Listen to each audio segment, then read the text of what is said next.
And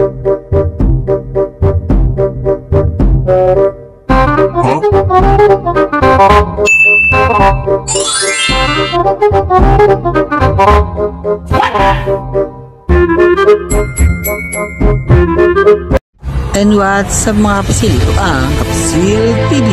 Welcome to my channel. Oh yeah! Good day mga kapisil, at narito naman tayo ngayon. Kasama ko si Master Mike. At ngayon mga kapisil ay may pupuntahan tayo. Ito ay ang SM Caloocan. At syempre dahil siya ay bagong bukas ay gusto ko sana puntahan para malaman kung saan nga ba siya nakalugar. Pero isa lang ko mga kapisil, siya ay nasa Caloocan.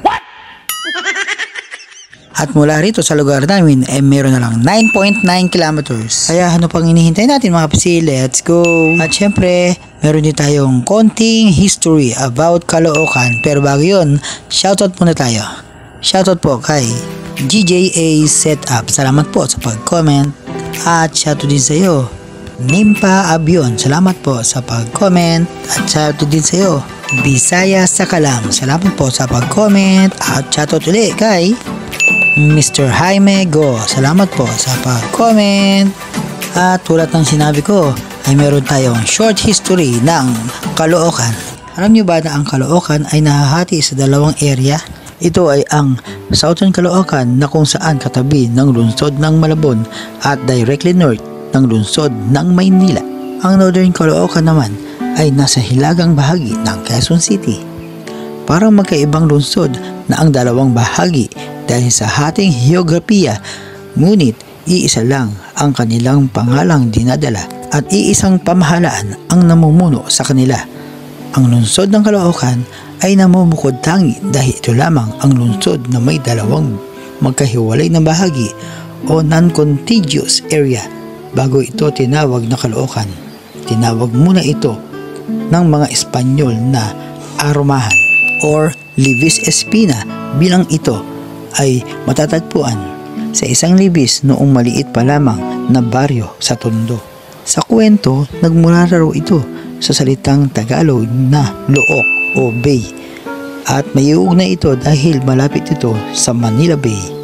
Ang ibang kwento naman, nagmula raw ito sa salitang sulok o corner sa Ingles dahil noong unang panahon ang Caloocan ay matatagpuan sa sulok ng dalawang bayan, ang bayan ng Tondo at bayan ng Nambobong na ngayon ay kilala bilang Malabon.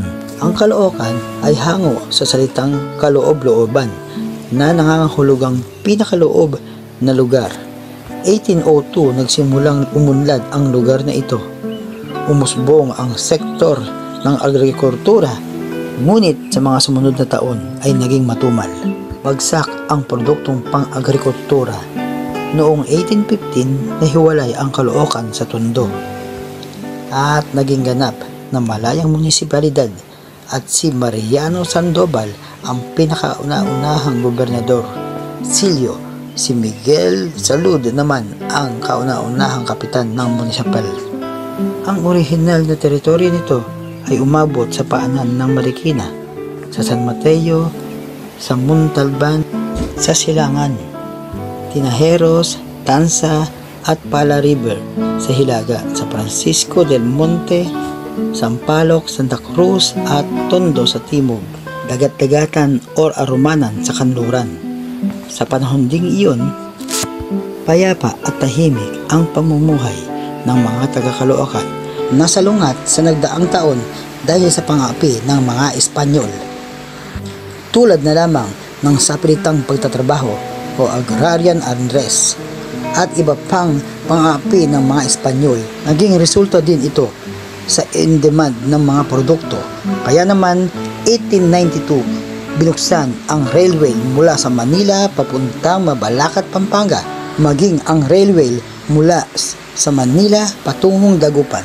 Noong November 23, 1892, hindi lang biyaheng produkto o transportasyon ng mga tao kundi malaking bagay din ang mga impormasyon, mga mensaheng padala patungong norte.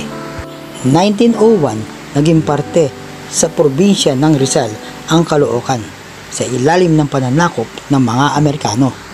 Noong naging kabisera ng Pilipinas ang Quezon City noong 1939 sa panahon ni Manuel L. Quezon, mayroong 11 baryo ang Caloocan na nasa parte ng Quezon City. July 17, 1948 nang liwanagin ng boundary ng Caloocan at Quezon City. Tuluyan nang naging parte ng Quezon City ang mga baryo na sakop ng Caloocan, tulad na lamang ng Balingasa, Kaingin, Kangkong, Laloma, Malami, Matalahib, Masambong, San Isidro, San Jose, Santol at Tatalon. 1949, huling tinukoy ang boundary ng Quezon City. Sa pamamagitan ng Republic Act 392, nawala ulit ang ilang baryo ng Caloocan, ang Baysa, Bagbag, Bahit Toro, Banlat, Novaliches, Pasong Tamo, San Bartolome at Talipapa. Ito ay tuluyang naging parte ng lungsod ng Quezon. 1961 sa batas na RA 3728 na pinirmahan ng Pangulong Diosdado Macapagal, naging chartered city ang bayan ng Caloocan. Ito ay pinagtibay ng mga residente sa pamamagitan ng mga plebisito noong February 16, 1962. Ang Caloocan ay isa sa makasaysayang lugar sa Pilipinas kung saan naganap ang makasaysayang pangyayari kung saan lumaban ang ating mga bayaning Pilipino mula sa pananakop ng mga dayuhan at para makamit ang inaasam na demokrasya. At yun na nga mga kapasil, at narito na kami ngayon sa SM Caloocan. Kaya lang, SM Caloocan. O, diba? SM Caloocan na to. Malaki rin, no? Cross. At tama ako na Holy Cross kasi Ito, Caloocan Court. ano na yun eh. Kapag hindi na tayo papasukin, kotse lang.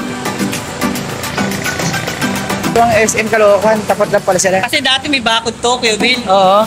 na hindi pa, ngayon ginagawa pa yung Ito, bakit to? O, na-year na mataas. Paano? Pala ginawa na ng SM. Punta kami ng SM Caloocan. Yan. Ang tapat pala nito yung ano? Ano? Caloocan Sport Complex. Ito. At syempre, hindi na namin pinalampas ang Caloocan Sport Complex. Pasok daw kami dyan sa ano? Sport Complex. Caloocan Sport Complex nga. Ayan. Go. Yeah.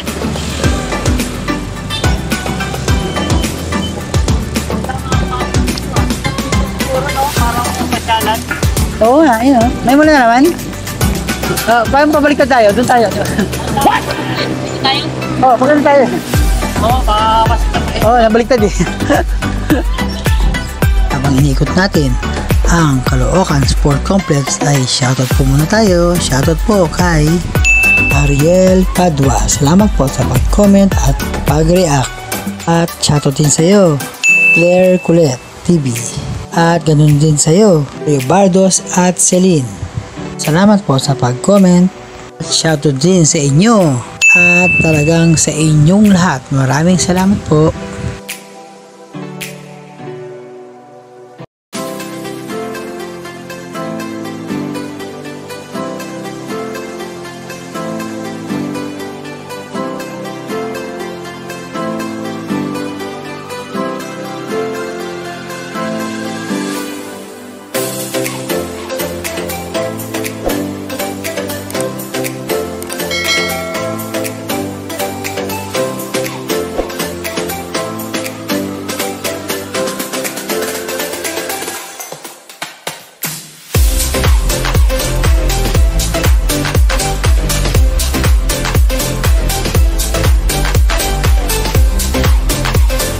Dito sa SM Caloocan hanggang Caloocan Sport Complex. Ito ang Seal TV. That's it for today. Don't forget to like, share, and subscribe, and click the notification bell for our latest update. Thanks for watching. Kapisil. Oh yeah.